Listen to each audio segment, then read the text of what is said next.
Barrister রুমিন ফারহানার বিরুদ্ধে কি শেষমেশ প্রশাসন খুব শক্ত অবস্থানে যাচ্ছে, বিশেষ কোনো ব্যবস্থা নেওয়া হচ্ছে তার বিরুদ্ধে? এখন এই প্রশ্নটি অনেকেরই মধ্যে সৃষ্টি হয়েছে, কারণ একটি ভিডিও গত শনিবার বেশ ভাইরাল হয়ে ওঠে রুমিন ফারহানার। আপনারা অনেকেই দেখেছেন যে ভিডিওতে আমরা দেখেছি যে একজন ম্যাজিস্ট্রেটকে রুমিন ফারহানার আঙুল উঁচিয়ে বেশ কড়া কড়া কথা বলছেন, এবং সেই ঘটনার বিরুদ্ধে ব্রাহ্মণবাড়িয়া ২ আসনের স্বতন্ত্র প্রার্থী ব্যারিস্টার রুমিন ফারহানার বিরুদ্ধে নির্বাচনী আচরণবিধি লঙ্ঘনের অভিযোগ তো আনা হয়েছেই, পাশাপাশি মব সৃষ্টির অভিযোগ করা হয়েছে। মব শব্দটা এখন আমরা শুনলেই মানে ভয়ঙ্কর একটি আতঙ্ক, একটা কষ্ট, যন্ত্রণা, এর পাশাপাশি আবার হাসিও আসে। তখন এত এত মব সৃষ্টি করা হচ্ছে, প্রকৃত মব সৃষ্টি করে মানুষকে মেরে ফেলা হচ্ছে, কোনো ক্ষেত্রে কোনো ব্যবস্থা হয় না। আবার কোনো কোনো জায়গায় মবটাকে যা হয়নি সেটিকে এই মব হিসেবে উল্লেখ করে চালিয়ে দেওয়া হচ্ছে। যাই হোক, সেই ম্যাজিস্ট্রেটের পক্ষে সহকারী রিটার্নিং অফিসার এবং সরাইল উপজেলা নির্বাহী অফিসার মোহাম্মদ আবু বকর সরকার স্বাক্ষরিত একটি চিঠিতে গুরুতর অভিযোগ জানানো হয়েছে। অভিযোগ দেওয়া হয়েছে নির্বাচন অনুসন্ধান এবং বিচারিক কমিটি এবং সিনিয়র সিভিল জাজ আশরাফুল ইসলামের কাছে, এবং রুমিন ফারহানার বিরুদ্ধে যথাযথ আইনানুগ ব্যবস্থা গ্রহণের অনুরোধ জানানো হয়েছে। এদিকে রুমিন ফারহানা আবারও নির্বাচন সংশ্লিষ্টদের উদ্দেশ্যে করে রোববার তিনি বলেছেন যে ৫ আগস্টের কথা সবাইকে মনে রাখতে হবে।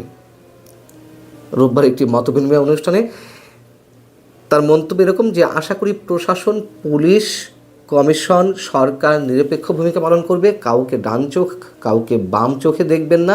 আপনাদের ৫ আগস্টের কথা মনে রাখতে হবে। নিরপেক্ষতা না থাকলে সারা বাংলাদেশে যেমন ৫ আগস্ট হয়েছিল তেমনিভাবে যে কোনো আসনে ৫ আগস্ট ঘটতে পারে। আর চিঠিতে কি অভিযোগ করা হয়েছে রুমিন ফারহানার বিরুদ্ধে? ব্রাহ্মণবাড়িয়ার সরাইলের ইসলামাবাদ গ্রামে প্যান্ডেল করে বিশাল জনসমাবেশের আয়োজন করেন রুমিন ফারহানা, যা নির্বাচন আচরণবিধি লঙ্ঘন। তাৎক্ষণিকভাবে সমাবেশ ভেঙে দেওয়া হয়। নির্বাহী ম্যাজিস্ট্রেট শাহরিয়ার হাসান খান ভ্রাম্যমাণ আদালত পরিচালনা করে জুয়েল মিয়া নামে একজনকে ৪০,০০০ টাকা জরিমানা করেন। এ সময় রুমিন ফারহানা নির্বাহী ম্যাজিস্ট্রেটকে আক্রমণাত্মকভাবে বৃদ্ধাঙ্গুলি প্রদর্শন এবং আঙুল উঁচিয়ে বারবার হুমকি প্রদর্শন করেন। চিঠিতে আরও যা উল্লেখ করা হয়েছে তা আরেকটু জানাই আপনাদেরকে। এই সময় রুমিন ফারহানার সঙ্গে থাকা জুয়েল মিয়া সহ অন্য সবাই মারমুখী আচরণ করেন। এতে মব সৃষ্টি করে বিচারিক কাজে বাধা এবং কর্তব্যরত ম্যাজিস্ট্রেটকে হুমকি প্রদান করেন, যা নির্বাচনী আচরণবিধির সুস্পষ্ট লঙ্ঘন। এবং এর সাথে একটি লিঙ্কও জড়িয়ে দেওয়া হয়, ইউটিউবে ছড়িয়ে পড়া সেই ভিডিওর একটি লিঙ্ক।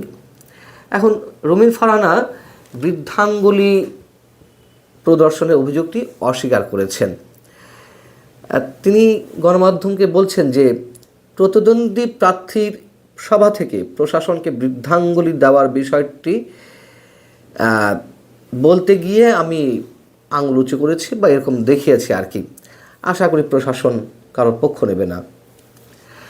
এখন যদি বাস্তবতা, রুমিন ফারহানার ওই ভিডিওটি দেখে হয়তো অনেকেরই খারাপ লেগেছে, এই বাস্তবতা আমারও খানিকটা খারাপ লেগেছে। এক ধরনের হুমকিও ছিল, হয়তো সত্য যেভাবে ভিডিওতে দেখা গেছে, কিন্তু সেই হুমকি কী ধরনের? তিনি ৫ আগস্টের আগেকার সময়ের কথা মনে করতে বলেছেন সবাইকে, যেমন প্রশাসনের সবাই সরকারের দাবিদারি করেছে, কোনো ধরনের ন্যায় নীতি কিংবা আইনানুগ কোনো ব্যবস্থার প্রতি তাদের শ্রদ্ধা ছিল না। তার কি খুব বেশি পরিবর্তন হয়েছে গত ১৭ মাসে? কোথাও আইনের শাসন আছে? এই যে মবের অভিযোগ আনা হলো রুমিন ফারহানার বিরুদ্ধে, এর আগে প্রশাসনের কোথাও থেকে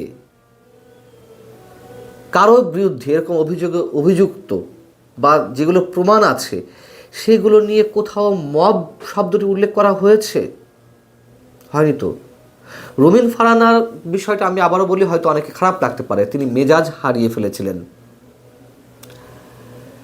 এবং মেজাজ হারানোর জায়গা থেকে হয়তো তিনি ওই ধরনের মন্তব্য করেছেন।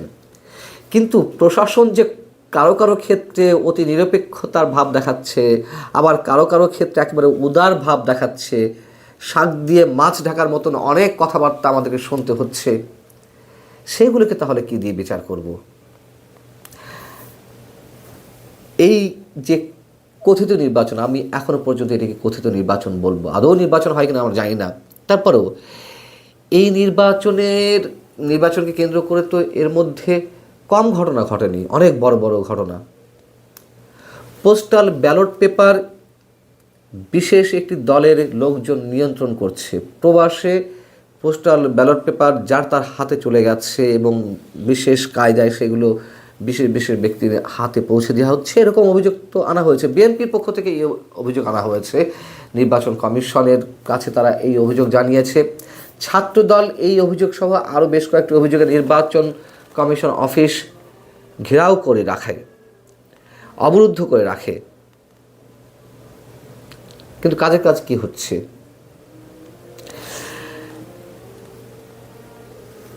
এবং প্রার্থিতা নিয়ে মানে প্রার্থিতা টিকে থাকলো কি থাকলো না, প্রার্থিতা বাতিলের বিষয় নিয়ে অনেক ধরনের গুরুতর অভিযোগ উঠেছে। কোনো কোনো জায়গায় মব সৃষ্টি করে প্রার্থিতা বাতিল করতে বাধ্য করা হয়েছে। কই সেসব ক্ষেত্রে তো আমরা কিছু দেখিনি, কোনো ডাইরেক্ট অ্যাকশন নিতে। আমি রুমিন ফারহানার পক্ষে কিছু বলছি না, তার পক্ষে উকালিত করাও কিছু নেই।